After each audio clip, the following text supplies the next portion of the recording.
Hi, I'm Rochelle, founder of Share the Dignity. I'm super excited to be doing this podcast because I look at the position that I'm in and I get to listen to all of the stories from the people that we get to help through Share the Dignity. And I wanted everyone else to hear them and see them. So before Share the Dignity, I had my own personal training business. I had a photography business as well. I have always lived in 4017. So I went to primary school and I still have the same best friends. We went to high school. My life has been filled with family violence. It's been a constant friend in my life. So, went through high school not being the smartest kid in the class. I literally went there for tuck shop and to play with my mates and play netball. I'd played netball all my life, so I don't think I had any aspirations of being anything when I left school. It was just to get through it. I always wanted to be a hairdresser and be on breakfast radio. Got a great head for radio. So my first experience with family violence was understanding that my biological father had thrown me down the stairs at 3 months old and beaten my mother. That still has an impact on our lives. I never, ever met my biological father. So for one, that was the shaping of the beginning of my life. My parents had also adopted a brother because they couldn't fall pregnant. My mother couldn't fall pregnant. She also had endometriosis. So Brett was a 2-year-old little boy when I came along, and he forever hated me. And so I was always beaten by him. I was always put down by him. So my life was always knowing that I was of no value. That's how I grew up. So I just ended up going into other relationships that was that. I always tried to be the biggest clown in the room because I always tried to fill the void in our home that was heavy and dark. And I think that was not until I got to my 40s and 50s that I started to understand that I didn't need to be everybody's light in the room. I just needed to be my own. After my biological father had hurt me and bashed my mum again while I was in her arms, she never saw him again. So there was no protection orders or any of those sorts of things. She just never, ever saw him again. And I've never seen him again. And when my mother met my dad, and your dad is the person that brings you up, right? He adopted us, and my biological father had no problem with that. Hard to understand that, right? From a rejection piece when you're older. I mean, I actually grew up never even knowing that my dad was not my dad until I was 11 years old. My adopted brother, that I also didn't know was an adopted brother, he had found out that he was not his biological father. And I just got swelled into the mix that it wasn't even a sit-down conversation. I think it was brought up in a screaming match. So I was just I was a middle child because my mother and my dad ended up having another child. So she was the absolute apple of their eyes. And Brett was always in trouble. So our whole lives seemed to be navigating what trouble Brett was in. I just happened to be there along the way. My brother committed suicide at 21. And I felt guilty for a long time because I was so grateful that he couldn't ever hurt me again and he couldn't hurt anyone else, because I actually thought he would be the sort of person who would harm a whole heap of other people and then take himself out.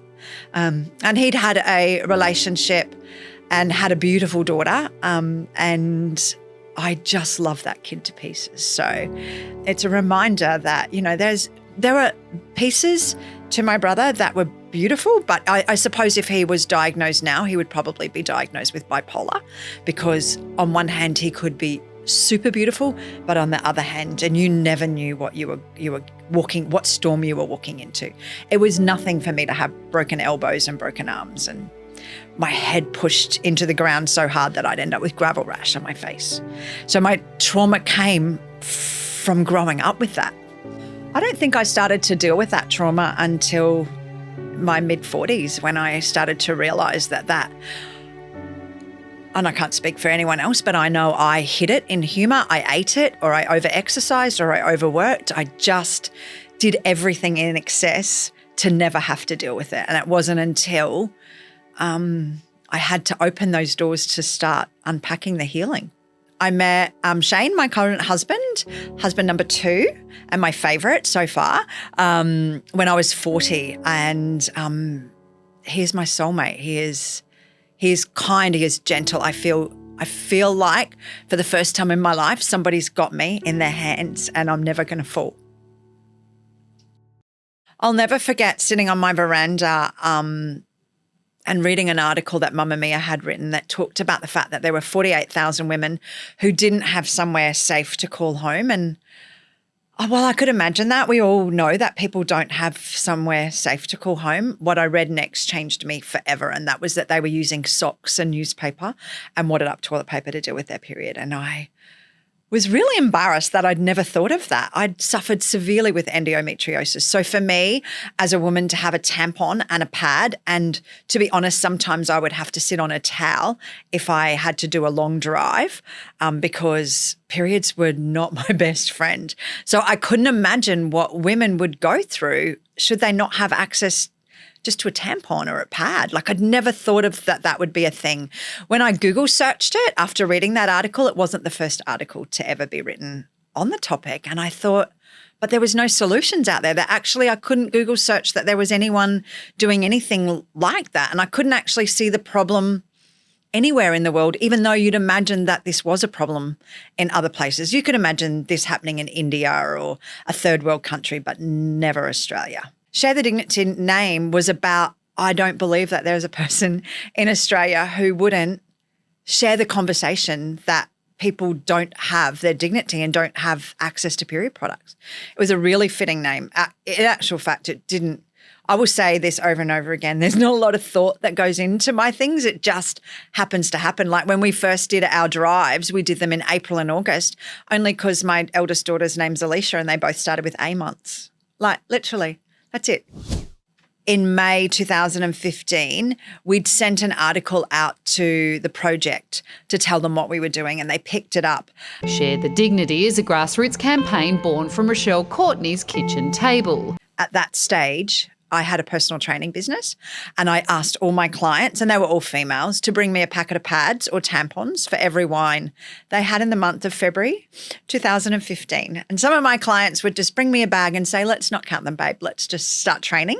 But the intent was that I didn't believe, and I still don't believe, that there is a woman in Australia who wouldn't be empathetic to hearing that another woman is using wadded up toilet paper or socks to deal with her period. It was just help me share the dignity. After collecting 450 packets of period products, we gave them out to 5 different local charities, and the charities would say, oh my God, these are the last things ever to get donated. And it's not like we're giving a woman a warm jacket or a pair of shoes and it lasts her for years. It's a monthly problem, and they don't go away because you're experiencing homelessness or fled domestic violence, right? So it was a friend who worked in domestic violence services on the Gold Coast in a hospital who called me in a couple of months later and said, can we get some more products? And I thought, yeah, absolutely. We'll just do a call out on our Facebook page that my daughter had set up on the 1st of March, 2015. And I think I knew every single person on that Facebook page. But when we did this next post where I said, I'm going to collect again, it went quite viral. So Emra Shiano, a Melbourne comedian, picked it up and it got shared. You need to go to sharethedignity.com.au. Ladies be helping ladies. It's a powerful thing. It was shared about 10,000 times in a 24-hour period, and hundreds of people were writing into the page, sharing their stories and saying, oh, I want to help and I've heard this story. This amazing woman had called me, Christine, from Northern Territory, and she worked in a petrol station, and she shared this story about how she had worked in the petrol station, and a woman had come up through the petrol station and bled on the floor, stolen a packet of pads off the counter and gone into the bathroom, and she was in there for about half an hour. And when she came back, she put the pads back on the shelf and then left. And Christine said, what is less dignified, stealing them or going without? And I think that conversation was pivotal to the point of, do we just do Share the Dignity in Brisbane or Queensland and just see how it goes? It was like, how can we not help that person? We'll just make it up as we go along. And it is literally the mantra for Share the Dignity is we don't need to know all the answers. We just need to always have in mind that that woman should not go without the very basic essentials, and we'll just work it out as we go along.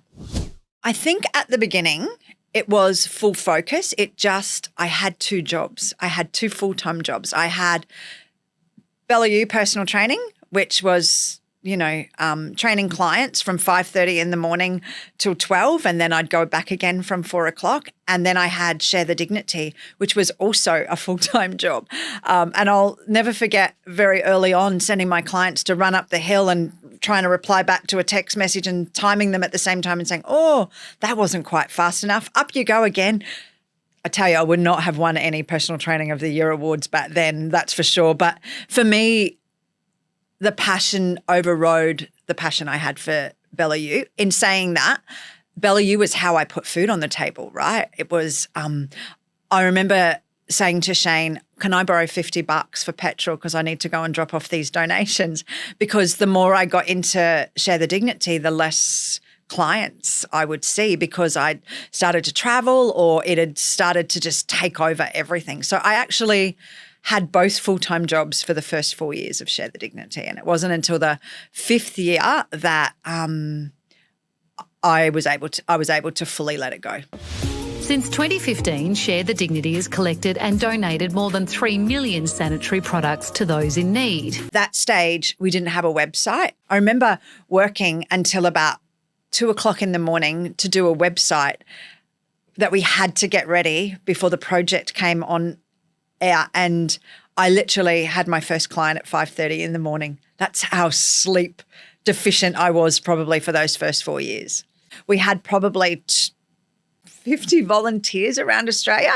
But again, it wasn't about what we hadn't done. It was about what we were going to do. And that was to try to ensure that everybody had the dignity in life that so many of us take for granted. After the project ran the story, it just went gangbusters. So it was then that we had some big brands come on board and say, we're going to jump on board with this and we're going to help you do that. So at that stage is when we had DLA Piper offer $30,000 worth of pro bono legal work for us, and it just all went from there.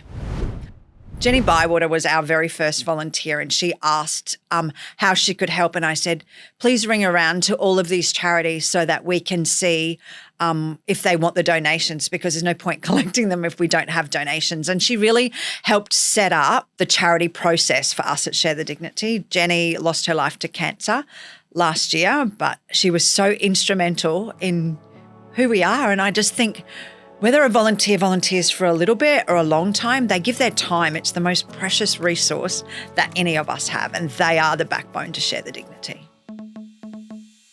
It's in the Bag is my favourite child out of Share the Dignity. It's where we ask everyday Australians to fill a handbag with life's essentials. So things like shampoo, conditioner, toothbrush, toothpaste, deodorant, soap, and period products. And you can use a bag that you've loved before as long as it's in a really great condition, or you can head into Kmart and buy another one that's new. So the idea is to make sure that there isn't a woman spending Christmas in a domestic violence shelter or experiencing homelessness that doesn't get a gift at Christmas time. The very first time we did It's in the Bag, we collected 24,000 bags around Australia. We had no infrastructure in place. I remember having 2,000 bags at my home and asking 10 of my clients and friends to come over and help me sort through them. And I remember a charity coming to my house to pick up the bags. And after Christmas, I made contact with her and said, I just wanted to see how you went. She said, I want you to know that for a lot of these women that received a bag, that was their first Christmas present that they'd have since they'd left home as young girls. And that really hits home, right? When you think about what we're all surrounded by on Christmas Day, like our home, our bed, our fridge is full of food, and our family and our loved ones. For some women, the only gift they're receiving is a bag from somebody else. And those bags mean so much more than just the contents. They mean to them that somebody cares. And that was the whole impact of It's in the Bag. It's like a hug in a handbag. I think the story that has had the most impact on me was a story that was shared with me from a woman who'd been living in her car with her boys and had fled another state and ended up in Canberra. She ended up getting a placement in Anana, so it was a domestic violence service in Canberra, and she received the bag, and on the end of her bed was the bag. And when she came in, she went back out to the staff and said, somebody's left their bag there. And they said, oh no, this is for you. It's from Share the Dignity. And in that bag was all of the basic of essentials, but sorry, I just get so emotional when I tell this story. She hadn't brushed her teeth for 3 weeks, and she talked about the fact that she could brush her teeth for the first time and that toothbrush was her own. She talked about washing her hair with Pantene, and that smell is a smell that she will never, ever forget.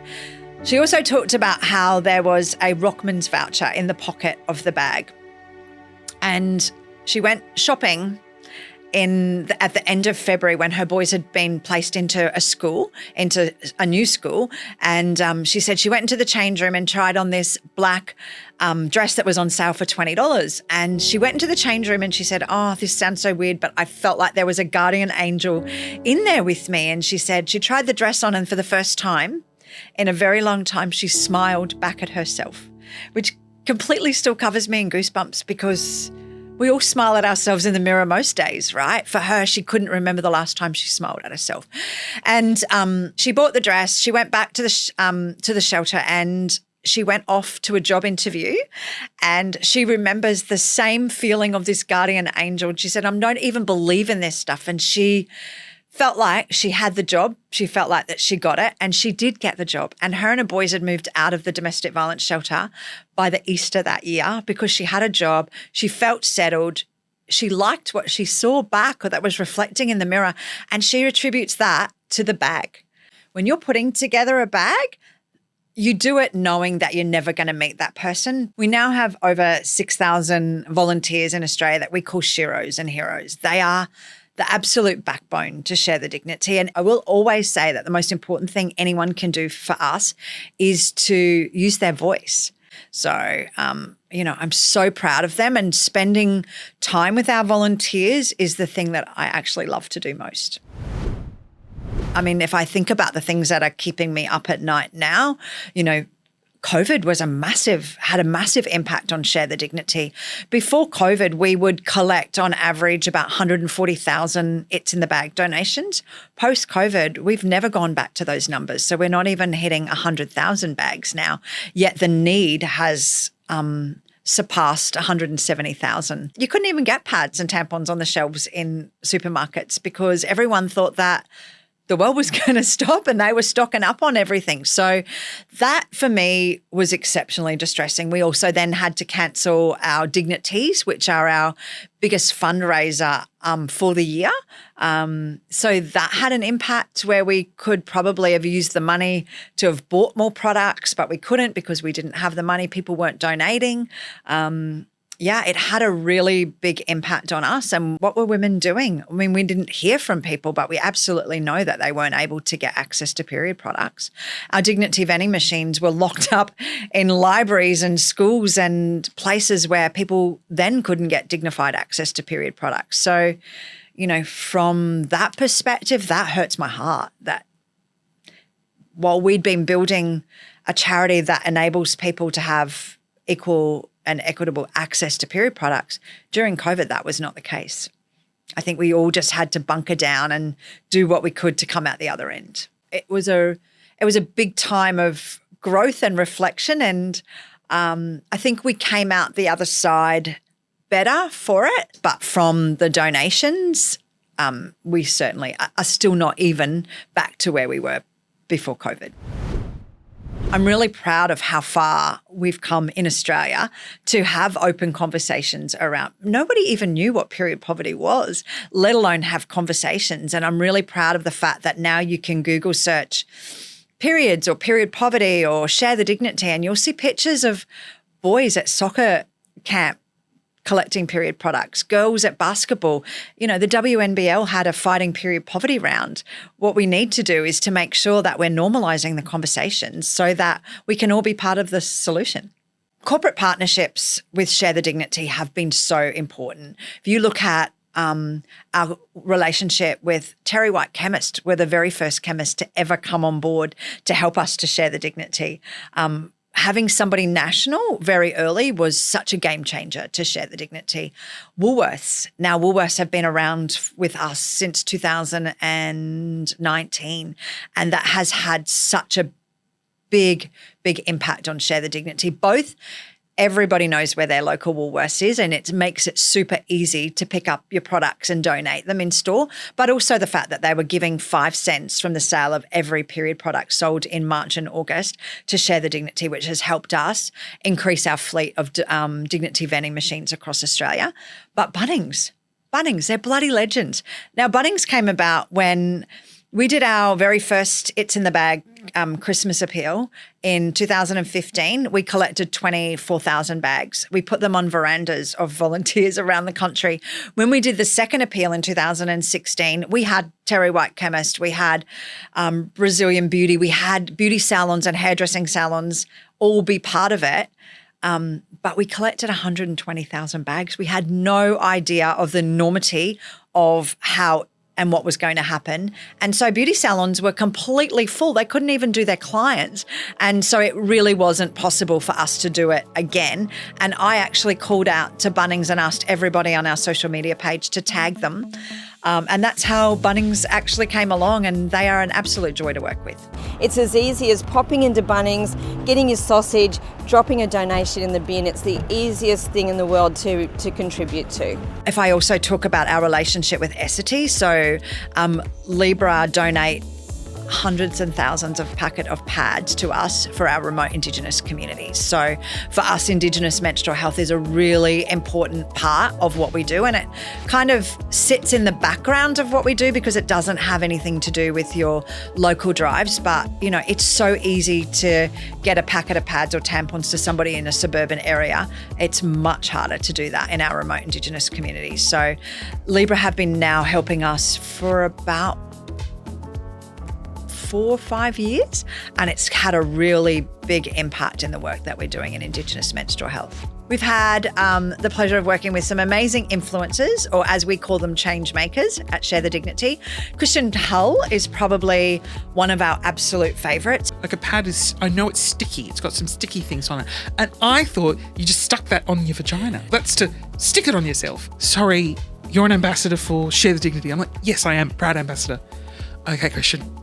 We need to sit you down, or we need to teach you some things. He really propelled us into another form when he talked about putting together a bag. Just, he had nothing to do with us when he first started to do that. And he's been a real game changer for us. But Liz Ellis, going into I'm a Celebrity, Get Me Out of Here, her voice on national TV. I wanted to choose a charity that worked immediately with people, especially as the cost of living has gone up. And Share the Dignity worked with 3,000 charities to provide much needed period products to women who are homeless, fleeing domestic violence, or who are living right on the poverty line or struggling to make ends meet. So it helps them and their family get through and allows them to be dignified. Her and her daughter had seen a dignity vending machine in the library in their local area and thought, oh, that's amazing. And then they started to look at what that was. Charity organisation Share the Dignity has conducted Australia's largest period study and found 17% of Australians have been unable to afford sanitary items.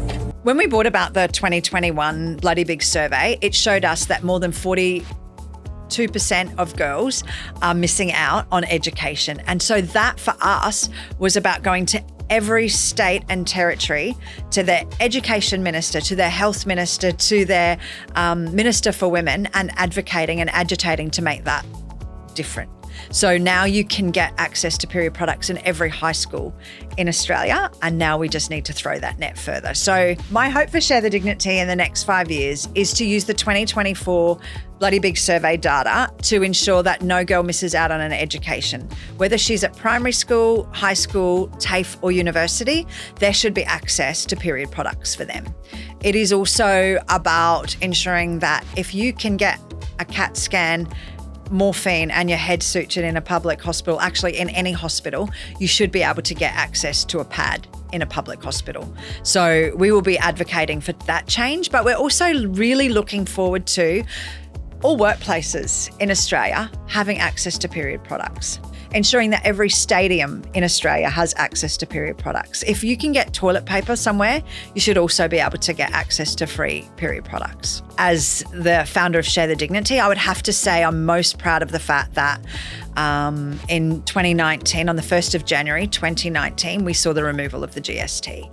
And I think that is a game changer for Australia, considering we're only one of 3 countries in the world to see that archaic and sexist tax be removed. We have agreed to remove the GST from feminine hygiene products. When I have to think about the one story that's probably resonated the most with me was sitting on a bed talking to a young girl who was in a domestic violence service with a little baby boy.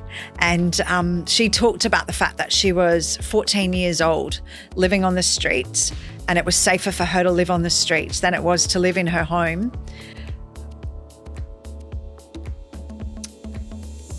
And she knew to go in and steal socks from a laundromat to be able to deal with her period at the age of 14. And yet that trauma that has continued through her whole life saw her sitting on the end of a bed in a domestic violence service, receiving a bag from us and telling me a story about how only the week before she was stealing maternity pads from the supermarket because she couldn't afford formula and the pads. And for me, my job is to make sure that no little girl ever should have to steal socks from a laundromat to deal with their period. If there's one thing that I want people to take away from this podcast is that if you're not part of the solution, you're actually part of the problem. Use your voice to right a wrong and help us share the dignity.